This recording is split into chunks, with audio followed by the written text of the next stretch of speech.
Dizem que a gente nunca lembra da papelada que salva a pele, só daquela que arruína a carreira. Curioso, porque às vezes eu já tinha lidado com as duas no mesmo dia. Enfim, percebi que a Recon Biologics estava em apuros no instante em que o fundador me chamou de lado durante o almoço de aposentadoria, me entregou um martini de gin morno e disse: "Você evitou que tudo desmoronasse, Emily." Mesmo quando ninguém notava, ele dava um tapinha no meu ombro como se eu fosse uma peça de madeira que ele tivesse esquecido de regar. Sorri e agradeci. Mas por dentro, aquela frase me gelou a espinha, porque era exatamente isso que eu vinha fazendo há 7 anos, impedindo que tudo se despedaçasse. Documentação regulatória, certificações de fornecedores, auditorias internas, licenciamento de ensaios clínicos, todo tipo de detalhe que, quando bem feito, faz as pessoas acreditarem que o trabalho é fácil, trabalho invisível.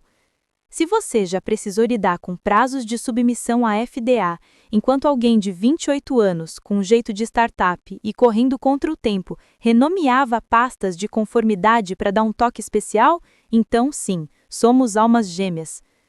Eu construí toda aquela maldita espinha dorsal de conformidade desde a primeira carta de advertência 483 que a empresa recebeu, até o momento em que finalmente fomos autorizados a conduzir nossos próprios ensaios clínicos sem supervisão externa. Criei os protocolos, organizei a cadeia de licenças e, o mais importante, detinha a chave criptográfica que certificava cada transação oficial. Literalmente, um dispositivo preto do tamanho de um protetor labial que podia fazer toda a diferença em divisões farmacêuticas. Se você o perdesse ou entregasse de forma incorreta, todo o programa de compliance ficaria inoperante. Adivinha quem sempre sabia onde ele estava? Mas eu não usava salto alto, não participava de rodinhas de bar depois do trabalho e nunca aprendi a sorrir quando o sobrinho de um executivo dissesse que compliance era apenas burocracia exagerada. Mantive-me nos bastidores, não por submissão, mas por eficiência. Documentei coisas que ninguém pediu. Consertei discretamente problemas que as pessoas nem sabiam que tinham criado. Agendei atualizações anuais que a empresa ainda não era obrigada legalmente a realizar, e isso me tornou uma ameaça. Quando o fundador saiu, não demorou para que o tsunami do nepotismo atingisse a empresa. Entra ela, loira, barulhenta, assustadoramente confiante em sua ignorância e recém-nomeada vice-presidente de operações. Seu currículo tinha 4 tópicos e um sobrenome composto. Seu primeiro ato como vice-presidente foi transformar nosso repositório de documentação em um centro de transformação digital e contratar uma consultoria que cobrava R$ 2.100 por hora para apagar registros. Pense nisso! Ela marcava reuniões de alinhamento às 7h45 da manhã, usava óculos de sol dentro de casa e uma vez perguntou se podia simplesmente ignorar a FDA. Gostaria de estar brincando. Ela contratou um barista particular para o andar da diretoria, mas se recusou a aprovar a reposição de toner para as impressoras do segundo andar. Então, começou a promover a reformulação da cultura da empresa. De repente, funcionários antigos se tornaram restos de sistemas antigos. As equipes ficaram mais horizontais, cargos foram extintos. A gerência intermediária desapareceu. E eu, a mulher que literalmente detinha a chave de acesso federal da empresa, fui informada por um e-mail animado do RH que meu papel estava se transformando em suporte externo apenas. Se você chegou até aqui, você é rápida. Faça um favor a si mesmo e clique no botão de seguir ou se inscrever e, quem sabe, curta esta publicação. 95% das pessoas não fazem isso e, honestamente, é o que mantém a história funcionando. Ajuda a equipe a sobreviver ao caos nível Lila sem desistir. Voltando ao assunto. No começo, pensei que talvez finalmente pudesse descansar. Talvez desse aulas de yoga para aposentados ou abrisse uma livraria que vendesse apenas livros de crimes reais. Me ofereci para treinar alguém nos sistemas de conformidade. Entrei no escritório dela com um dossiê de transferência completo. Passei 3 fins de semana me preparando. Sabe o que ela disse? Isso não é mais problema seu. Nem levantou os olhos do celular. Disseram que o departamento jurídico daria um jeito. O mesmo departamento jurídico que uma vez escreveu penalidade errado em um documento federal e tentou enviar assinatura digital por fax. Eu tinha uma escolha: com elegância, como um fantasma silencioso de escritório, ou terminar este capítulo como os outros, silenciosa, meticulosamente e com um rastro documental que sobreviveria a ratos tentando passar por cima. Porque ser invisível permite atravessar todos os sinais de alerta sem que ninguém interfira. E quando Lila mandou a mensagem: "Preciso do meu café com leite de aveia. Você só sai da folha de pagamento às 5. Eu não gritei, não chorei. Apenas abri a gaveta debaixo do meu armário e olhei para o pequeno adaptador preto, ainda quente em sua caixa de espuma. Ninguém reclamou. Ninguém perguntou. Então eu o levei para casa. Lila assumiu seu novo cargo com a mesma facilidade com que o recebeu. Logo no primeiro dia como vice-presidente de operações, ela já estava redecorando a sala da diretoria e disse que os móveis davam uma sensação de melancolia colonial. Substituiu a mesa da sala de conferências por uma placa brilhante de madeira reciclada, que parecia mais apropriada para um restaurante de brunch estrelado do que para uma empresa de biotecnologia sob vigilância federal. É claro que ninguém disse nada, porque o sobrenome dela comprava o silêncio. Naquelas primeiras semanas, o silêncio se espalhou como um mofo. O primeiro memorando de reestruturação se chamava Renovação Cultural, versão 3.0. Bonitinho, né? A menos que você trabalhasse em finanças, RH, instalações ou, conformidade regulatória. Departamentos inteiros foram descentralizados. Gerentes com longa trajetória na empresa sumiram em despedidas fechadas. Participei de reuniões em que ela usava a expressão ritmo frenético ao falar sobre a exclusão do nosso arquivo de procedimentos operacionais padrão POPs. Chamou nossos servidores de conformidade de sucata antiga e queria migrar tudo para uma plataforma moderna na qual sua colega de quarto da faculdade trabalhava. Perguntei que tipo de validação FDA a nova plataforma tinha. Resposta: criptografado e nativo da nuvem, vai funcionar bem. Bem, do jeito que Chernobyl funcionou. Ela não sabia o que era uma auditoria 21 CFR parte 11. Achava que GXP era passe de academia. Assinou contratos com fornecedores sem verificar números de licença. Pediu ao departamento jurídico para reescrever o acordo de confidencialidade do parceiro clínico, tornando-o mais flexível. E ainda assim, fui eu quem decidiram eliminar. Nem sequer me chamaram para uma reunião presencial. Recebi mensagem do RH, daqueles robôs simpáticos do Slack. Olá, podemos conversar rapidinho? Como se eu estivesse sendo convidada para um café, não empurrada de um penhasco por questões de compliance. A representante de RH tinha o olhar de espanto que se tem quando termina um relacionamento com alguém que ainda paga metade do aluguel. Queremos ser transparentes, disse. Seu papel está evoluindo. Estamos buscando parceiros externos para lidar com a conformidade de forma mais ágil. Você tem sido indispensável. Claro, indispensável significa, por favor, deixe seu crachá e não nos processe. Perguntei se já tinham alguém em vista para assumir a custódia da licença federal. Não é um trabalho que se entrega como pedido de pãozinho rápido. É auditado, registrado federalmente e acarreta responsabilidade criminal em caso de má gestão. O sorriso dela não vacilou. O departamento jurídico cuidará disso, você não precisa se preocupar, não é mais problema seu. Perguntei se queriam documentação, demonstração, plano de transição, até mesmo uma ligação com o meu contato na FDA com quem trabalhava há 5 anos. Ela repetiu, não é problema seu.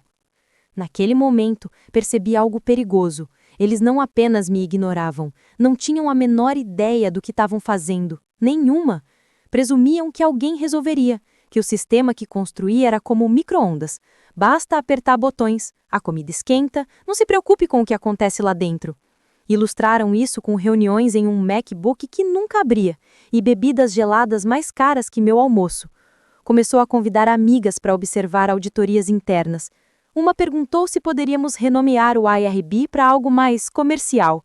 Outra sugeriu transformar os treinamentos de compliance em jogo. Passei por todas as reuniões como fantasma, assistindo ao próprio funeral. Até que um dia, acessei o portal de conformidade federal, verifiquei o status da licença e vi algo inacreditável. Meu nome ainda constava como custodiante ativo. Nenhuma atualização, nenhuma assinatura nova, nenhuma transferência registrada. Apesar de robôs do Slack, chat sobre pôr do sol e vaidade com leite de aveia, ninguém havia feito a simples ação legalmente exigida: transferir o ativo regulatório mais importante da empresa, aquele pequeno botão preto. O dispositivo estava na minha gaveta, ainda legalmente vinculado a mim. Encarei a tela, meu nome brilhando silenciosamente no registro federal como um dedo do meio feito de luz. Pela primeira vez em semanas, sorri. Não por vingança, mas porque sabia. A gravidade não se importa com quem segura o balão. Solte e ele cai. E Lela já estava puxando a corda com as 2 mãos. Quase a deixei escapar.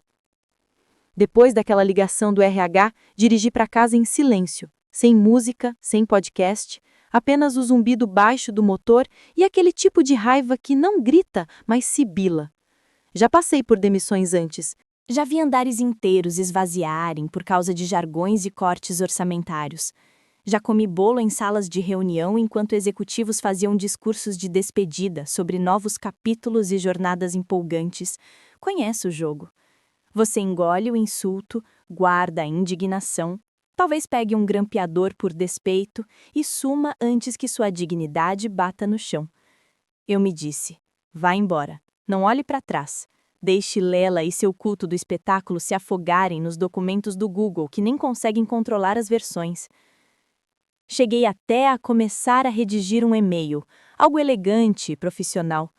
Anexei um resumo claro dos processos federais em curso, das análises de ensaios clínicos pendentes, dos contatos do nosso representante na FDA e um passo a passo para a transferência do dongle de licença, com capturas de tela, pastas nomeadas e links para o protocolo federal. Era, se me permitem, a prova de idiotas, e ficou intocado na minha pasta de rascunhos por 3 dias. Não porque eu tivesse esquecido de enviar, ninguém pediu, nem o RH, nem o jurídico, nem a própria Lela. Em vez disso, recebi esta pérola. Preciso do meu café com leite de aveia. Tecnicamente, você só sai da folha de pagamento às 5. Era toda a mensagem. Sem cumprimento, sem pontuação, só aquele tom presunçoso piscando para mim como se tivesse superioridade moral. Olhei para ela, pisquei uma vez, depois outra. Deixe-me descrever a cena. Eu estava sentada na minha baia, a mesma dos últimos 7 anos, onde construí do zero nossa estrutura de auditoria interna, migrei 3 sistemas de ensaios clínicos entre estados e corrigi a documentação descuidada daquele fornecedor 13 vezes num só trimestre. Pediram-me para buscar o café, porque eu ainda não tinha batido ponto, já que ela podia fazer isso. A antiga eu teria rido, mandado um presente passivo-agressivo e ido ao café próximo, fervendo de raiva, mas obediente. Mas naquele dia, naquele instante, algo mudou. Não era raiva, ainda não. Era algo mais frio, mais limpo. Um estalo atrás dos olhos, como se um disjuntor tivesse sido desligado. Abri a gaveta.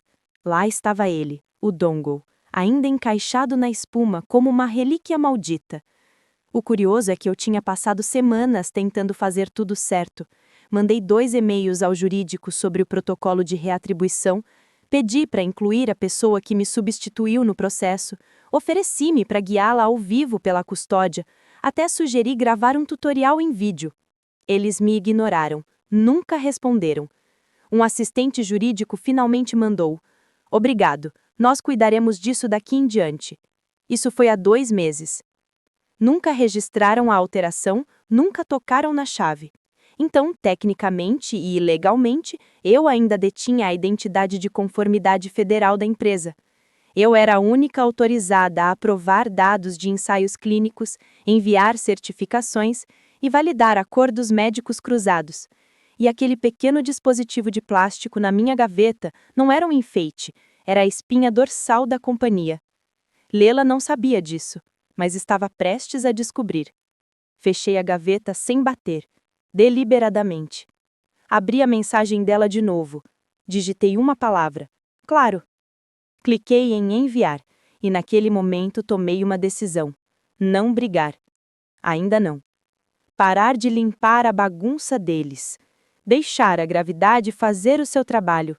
Deixar o silêncio que tanto amavam ecoar.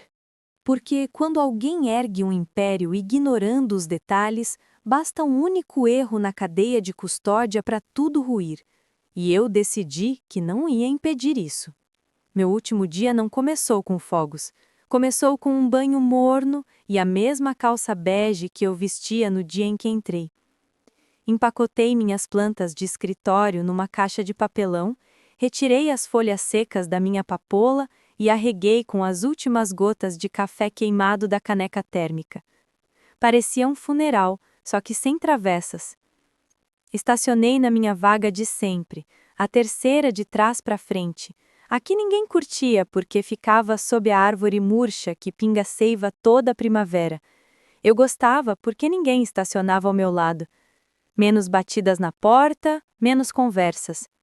Andava me sentindo mal, não triste, só deslocada, como um fantasma no próprio corpo. A recepção tinha uma tigela de balas de menta que não era reposta há meses. A recepcionista não ergueu os olhos. Acho que, quando você está marcado para ser excluído, o sistema começa a te apagar antes do tempo. O escritório fervilhava com as típicas bobagens de sexta. Um salmão no micro-ondas às 9h30, gente discutindo quem reservou a sala B, Lila rindo alto demais de algo que provavelmente envolvia hashtags e vinho branco. Deixei-os.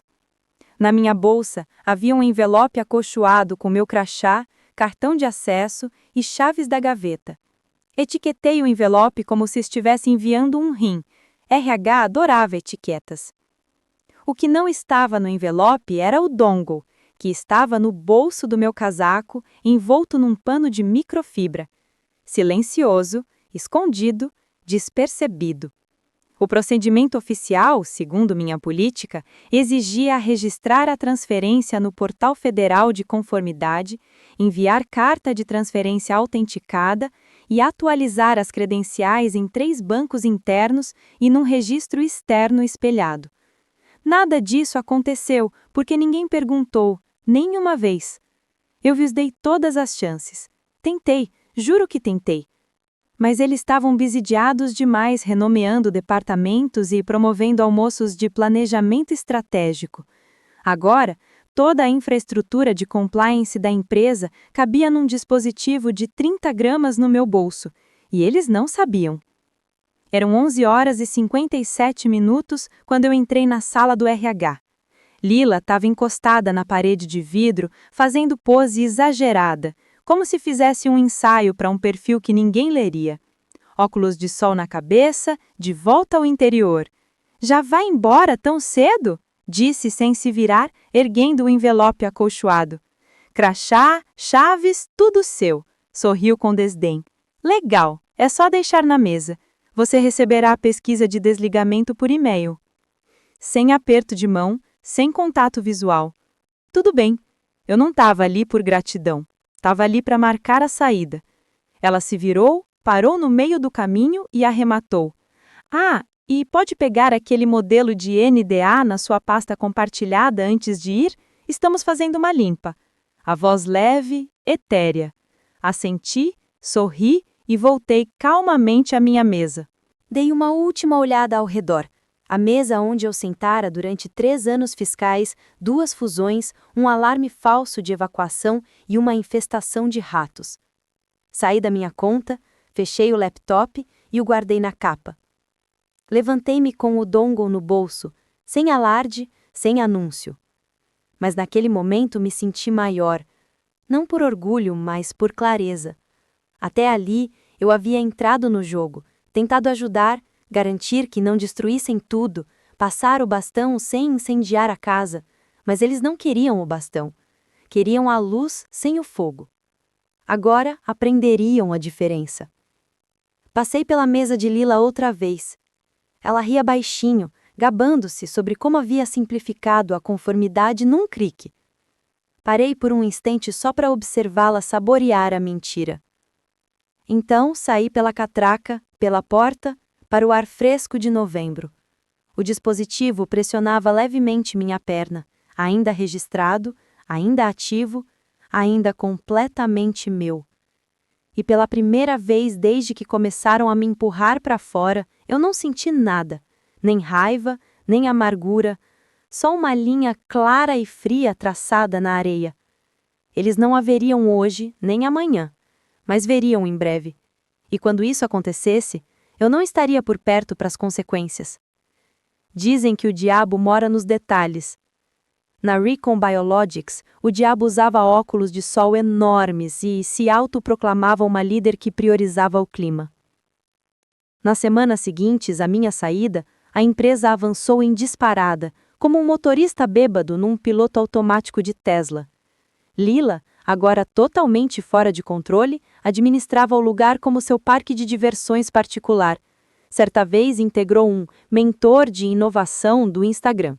Logo depois, filmou um tour pelo laboratório para um projeto chamado Found Her, uma série que ela propôs para o podcast sobre liderança feminina, que nunca responderam. Ouvi a maior parte por boatos. Veja bem, quando você salva discretamente gente da falência por 7 anos, conquista aliados silenciosos. Contadores que já viram muitas baixas contábeis forçadas, gerentes de laboratório que entendem o impacto de um lote arquivado errado no cronograma de um ensaio clínico. Um cara de TI chamado Malik passou 3 fins de semana reconstruindo nosso servidor de submissão depois que alguém tentou instalar Minecraft nele. Pessoas assim não esquecem quem salvou a pele delas quando o jurídico não via urgência. Então eu recebia atualizações, não boatos, do tipo que o jurídico estava tão ocupado preparando documentos para uma nova joint venture na Alemanha que nem tinha tempo de checar a conformidade dos testes em andamento. Ou sobre como Lila aprovou a migração completa dos nossos dados de ensaios clínicos para uma plataforma de nuvem novinha, com fontes bonitas e emojis personalizáveis, sem um único teste de validação.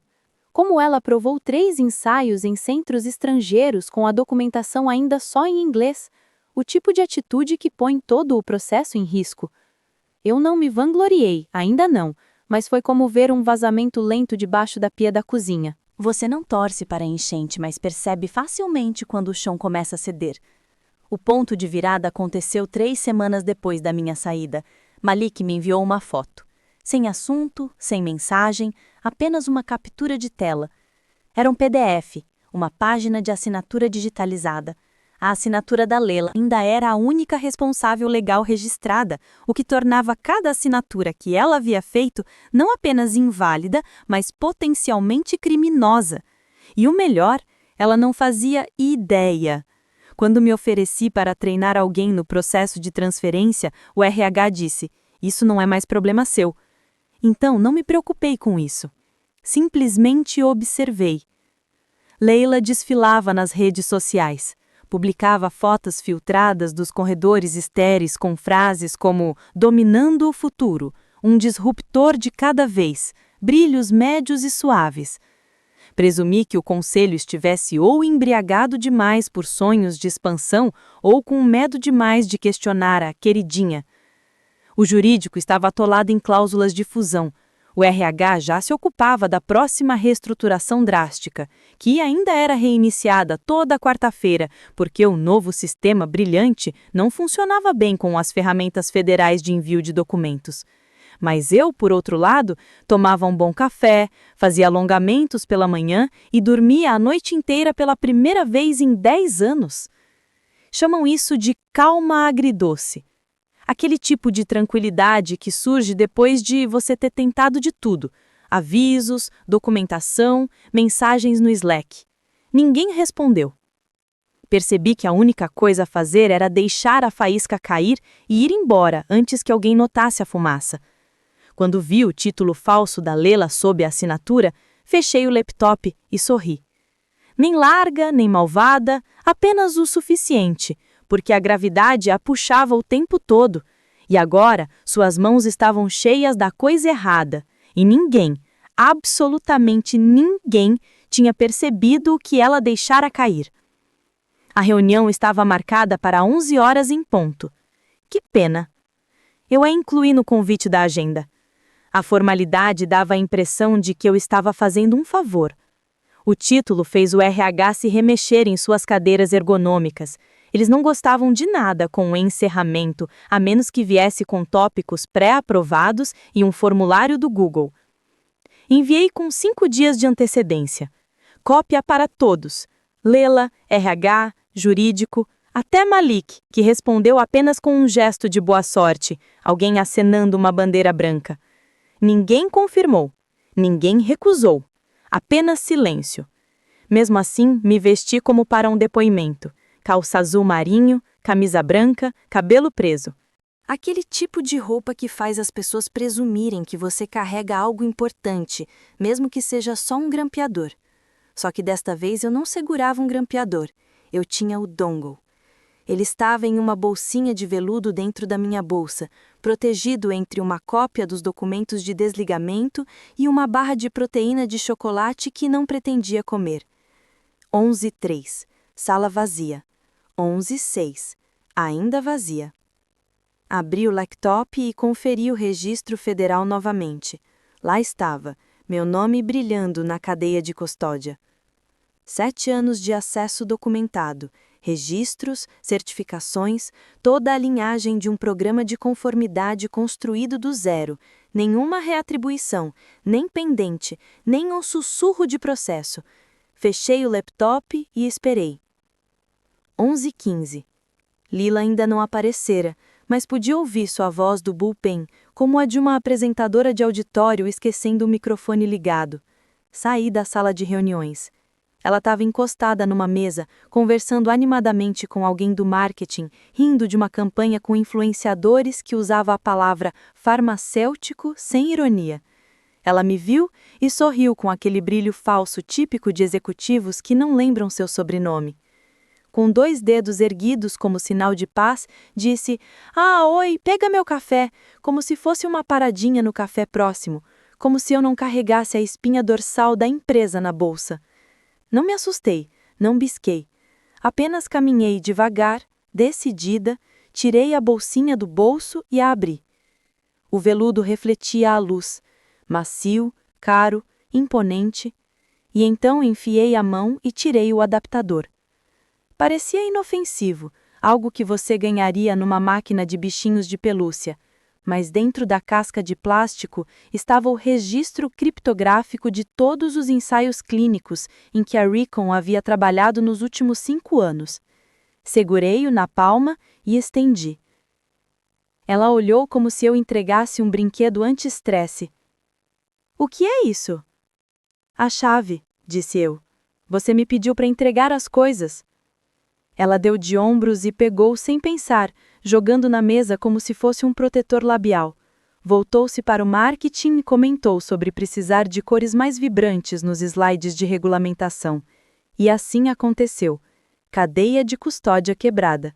Sem testemunhos, sem documentação, sem realocação formal. Apenas uma executiva desavisada aceitando um artefato de conformidade sem autorização diante de todos que pensaram ser um pendrive. Virei as costas e fui embora. Não avisaram nem lembraram que, ao fechar os dedos em torno do dispositivo, ela se tornou a custodiante funcional da licença aos olhos de qualquer observador. E sem transferência formal, isso é uma violação real. O tipo que faz bancos de dados governamentais sinalizar registros, que ativa monitoramento de auditoria, transforma a função de responsável pela licença numa piada de mau gosto, especialmente quando seu nome não consta onde deveria. Voltando para a saída, Malik cruzou meu olhar com a fileira de TI e ergueu a sobrancelha. Apenas acenei. Calma, precisa, deixe a bomba cair. Algumas bombas não fazem tic-tac, elas zumbam. O problema das bombas relógio é que são chatas até deixarem de ser. 3 horas depois, o zumbido virou sirenes. Eu já estava em casa, pés para cima, coberta com um cobertor, assistindo reprises de um drama policial britânico em que todos resolvem assassinatos com olhares e metáforas sobre chá. Celular no silencioso, laptop fechado, caixa de entrada vazia por escolha. Em algum lugar da Recon Biologics, o acerto de contas havia começado. O primeiro alerta provavelmente foi processual, falha na verificação de assinatura em documento de certificação de ensaio clínico, ou o sistema automatizado da FDA rejeitando um arquivo de auditoria porque as credenciais anexadas não correspondiam ao responsável legal registrado. O que quer que fosse, atingiu o jurídico como um coquetel molotov in vitral. Mais tarde recebi os detalhes de Malik, que observava tudo da TI. Começou com Jenna, assistente jurídica, checando casualmente os registros de submissão do dia. Apenas uma verificação de rotina. Então ela viu. A assinatura era de Leila, mas a responsável legal federal era eu. Ainda eu. 7 semanas após a demissão. Jenna piscou, franziu a testa, conferiu de novo, mesmo resultado. Sinalizou para um gerente que avisou o conselho interno. Alguém chamou Leila para uma sala lateral e a coisa desandou. Leila, aparentemente ignorando que as paredes tinham ouvidos e que Malik instalara câmeras de segurança, entrou segurando o dangle entre polegar e indicador como se fosse um besouro morto. Achei que fosse só um símbolo ou algo assim, disse. A Emily literalmente me entregou. Alguém do jurídico, provavelmente o último que entendia a custódia federal, ficou pálido. Diga que é uma piada, murmurou. Ela deu de ombros. Por quê? Que coisa é essa, afinal? O advogado júnior, coitado, tentou salvar. Você assinou algo? Entregou algo com essa credencial? Sim, respondeu ela. Alguns documentos e um contrato de sociedade. O advogado praguejou tão alto que o eco percorreu a sala. Alguém abriu o registro federal, ainda constava lá, Emily M. Hellbrook, responsável ativa, 0 atualizações, 0 redistribuições pendentes, todos os documentos que Leila assinou com aquele dispositivo eram não autorizados. Pior, fraudulentos. Cada envio registrava data e hora vinculadas a uma licença que ela não possuía legalmente. Quem disse a ela que podia usar a licença? Alguém perguntou? Ninguém sabia. Deixaram acontecer. Ela ignorou o processo, pulou assinaturas, tomou decisões executivas como assinar em nome de um responsável federal sem qualquer treinamento, autorização ou registro. E agora, a FDA seria notificada. O portal de conformidade sinalizou a violação automaticamente. Todos os ensaios clínicos em andamento foram suspensos enquanto se aguardava uma investigação interna. No pior cenário, todos os documentos que ela havia revisado poderiam ser invalidados, o que significaria refazer meses, talvez anos de trabalho clínico. O financiamento ficaria congelado, a confiança dos investidores seria abalada, os parceiros seriam notificados. E o pior, não podiam me culpar, porque eu tinha tentado. Eu me ofereci, eu tinha os e-mails, eu tinha os documentos. Caramba, eu tinha até a bolsinha de veludo. Enquanto isso, Malik, sempre o técnico prestativo, recostou-se na cadeira e murmurou algo para ninguém em particular. Devia ter checado a cadeia de custódia antes de brincar de batata quente com um artefato de governo. Quando a diretoria tomou conhecimento, o prédio já estava metaforicamente em chamas. Reuniões de emergência pelo Zoom, análises jurídicas, pânico no RH, silêncio absoluto da assessoria de imprensa. Lila se trancou na sala de conferências de vidro, provavelmente pesquisando no Google como se escreve cadeia de custódia sem demonstrar pânico. Mas era tarde demais. O dispositivo não era apenas um aparelho, era um espelho. E quando finalmente examinaram a situação, tudo o que viram foi a própria negligência estampada em alta definição. Eu tomei um gole de chá, um chá quente metafórico, um chá de verdade com mel. A vingança tem gosto de camomila e remédio para pressão alta. Existe uma estranha paz que surge quando você percebe que o fogo não é mais seu para apagar. Na manhã seguinte à explosão, entrei no prédio pela última vez, não por obrigação, mas para ver o silêncio antes do colapso, a calma antes dos holofotes e das intimações. O saguão estava excepcionalmente tenso, guardas cochichando em seus rádios. Uma recepcionista tentava sorrir, mas piscava como se alguém tivesse colocado pimenta caiena em suas lentes de contato. Meus documentos finais estavam em uma pasta de papel pardo debaixo do braço, formulários de rescisão, conformidade com o NDA, instruções para transferência do plano de saúde, tudo padrão, impresso com capricho, tudo inútil. Agora, Lila havia desencadeado uma espiral de auditoria que não termina com um e-mail severo. Termina com investigadores externos vasculhando metadados e registros de data e hora, e membros do conselho discretamente perguntando se alguém pode fazer isso desaparecer. Enquanto atravessava o andar, o espaço estava um caos. O jurídico ocupava metade das salas de conferências. A porta do RH estava fechada, persianas abaixadas. Incomum, pois eles adoravam a transparência das portas abertas. Melik passou por mim perto dos elevadores, ergueu os olhos, assentiu e sorriu. Um belo dia para uma avaliação interna, disse ele. O melhor do trimestre, respondi. Continuamos caminhando. Fui até a sala do RH e deixei a pasta de papel pardo na mesa da secretária, com a delicadeza de uma bibliotecária guardando um livro atrasado. Não havia ninguém. Apenas silêncio, quebrado pelo zumbido de uma chamada de Zoom frenética na sala ao lado. Alguém comentou, não, acho que ela nem leu o protocolo antes de fechar a porta. Saí devagar, absorvendo tudo. Vidro, mesas, cheiro de cápsulas de café queimadas e erros caros. Na recepção, a atendente olhou para cima. Oi, Emily, vai embora de vez hoje? Perguntou, tentando sorrir como se não tivesse acabado de ver a empresa perder toda a sua credibilidade junto às autoridades. Assenti. Sim, estou saindo. Ela hesitou. Eles estão tentando te chamar lá em cima? Pensei. Devo avisar algo? Refleti um instante. Peguei meu celular, abri o e-mail e enviei uma mensagem direta ao departamento de TI. Assunto: acesso, corpo do e-mail. Vocês podem alterar meus níveis de acesso ou não. A decisão é de vocês. Sem assinatura, sem emojis, sem ameaças, apenas fatos. Sorri para a recepcionista, acenei e saí. O ar outonal me atingiu como uma folha em branco. Fresco, frio, honesto, o tipo de clima que se respira sem sufocar. Atrás de mim, o prédio se erguia imponente, vidro, aço e arrogância. Lá dentro, os sistemas piscavam em vermelho. Contratos suspensos, testes congelados. Tudo porque alguém achou que podia pular a etapa de transição. Tudo porque eu não a impedi. Não precisei sabotar nada. Não vazei informações, não gritei, não usei tática de terra arrasada. Apenas segui o processo.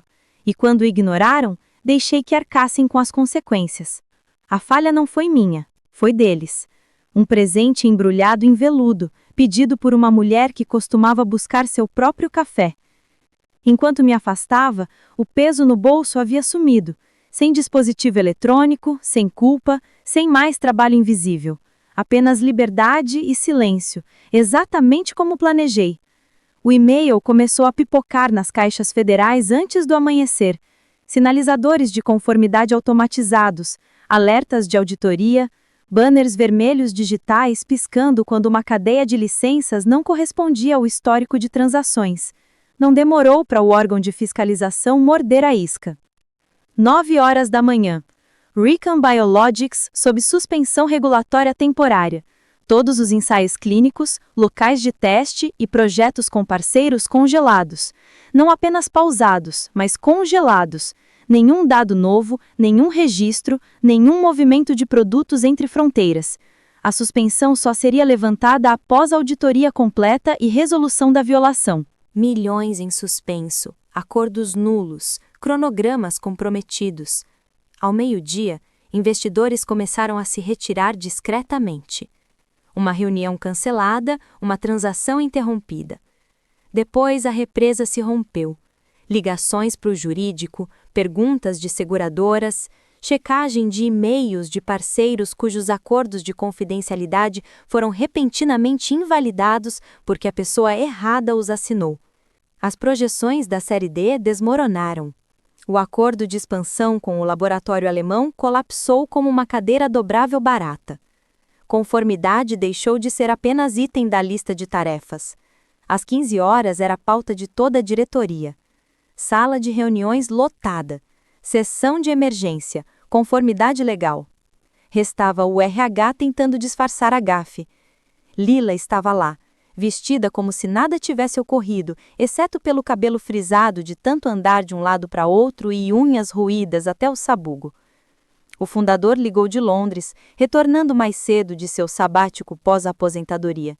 O homem que construiu a empresa com uma enzima parcialmente patenteada e favores do MIT recebeu as notícias. Como sua filha, sem qualificação e curiosidade limitada, aceitou o documento de conformidade de um funcionário que se desligava, sem realocação designada, transferência de testemunhas ou protocolo registrado. Como ela usou o documento para assinar contratos vinculantes em múltiplas jurisdições. Como um único ato invalidou meses, se não anos, de trabalho clínico. A licença nunca foi oficialmente transferida, nem tentada. Silêncio na linha. Então vocês deixaram minha filha aceitar uma chave de conformidade, disse o fundador. Lentamente, cada palavra venenosa, sem devido processo. Ninguém respondeu. O jurídico olhou para os próprios pés. Ela jogou uma caneta no colo como se contivesse a resposta. O estômago de alguém roncou audivelmente e recebeu olhares fulminantes. Então veio a frase final. Silêncio! Ray protestou. Você pediu um café a ela, murmurou. Ela causou uma catástrofe. Clique. Ligação encerrada. Assim, o acerto de contas se completou. Ao final do dia, as contas internas de Lila estavam bloqueadas. Crachá desativado, afastamento voluntário anunciado em memorando interno com um tom de negação digno de comédia. O jurídico iniciou o protocolo de remediação completo. Consultores de compliance invadiram o prédio. Sócios exigiram garantias de custódia. O responsável pelo RH elaborou 3 versões de declaração que ninguém aprovaria. Foi, para dizer o mínimo, uma carnificina. Enquanto isso, eu estava na varanda de casa, pés para cima, taça de vinho suando na mão, laptop fechado, celular no modo avião, sol baixo, hora dourada, iluminação perfeita. Não para selfies, mas para o silêncio. Não para vingança, mas para paz. Não fiz brinde, não comemorei. Apenas respirei. O silêncio que deixei finalmente falou, e falou mais alto do que eu jamais poderia falar. A história de Emily nos lembra que o verdadeiro poder muitas vezes não está nos cargos ou títulos, mas na competência silenciosa e na atenção aos detalhes. O trabalho invisível, meticuloso e consistente constrói a base que mantém uma empresa funcionando, mas é frequentemente subestimado ou ignorado por aqueles que valorizam apenas aparência e velocidade. Lela simboliza a arrogância de subestimar sistemas complexos, enquanto Emily representa a força da paciência estratégica e do conhecimento profundo. Quando a pressa e a superficialidade tomam decisões críticas, a gravidade das consequências recai sobre todos. Essa narrativa nos ensina que, em qualquer organização, o respeito pelas regras, pela experiência e pelo processo é o que separa o sucesso do desastre.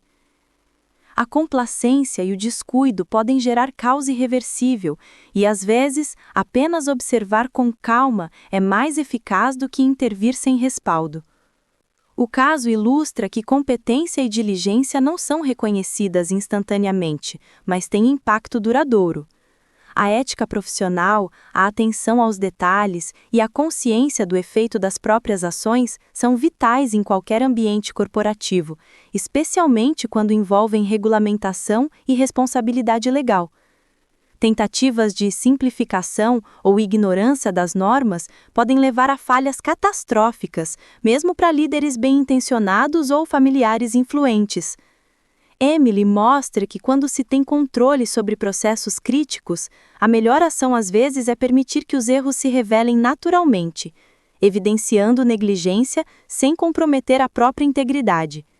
Saber quando agir, quando documentar e quando se afastar é uma lição de maturidade, estratégia e autossuficiência. A história reforça que conhecimento, paciência e preparação são armas poderosas que definem quem realmente mantém a estabilidade em meio ao caos. Agora me diz, se você fosse Emily, teria deixado o dangle na gaveta ou tentado intervir mesmo após ser ignorada? Você acha que Lela perceberá o impacto de suas decisões antes que seja tarde demais? Escreve aqui nos comentários, eu quero muito saber. E não esquece, deixa também o seu comentário com uma classificação de 1 a 10 para mostrar o quanto você gostou, porque assim eu consigo trazer mais vídeos que sejam interessantes para você.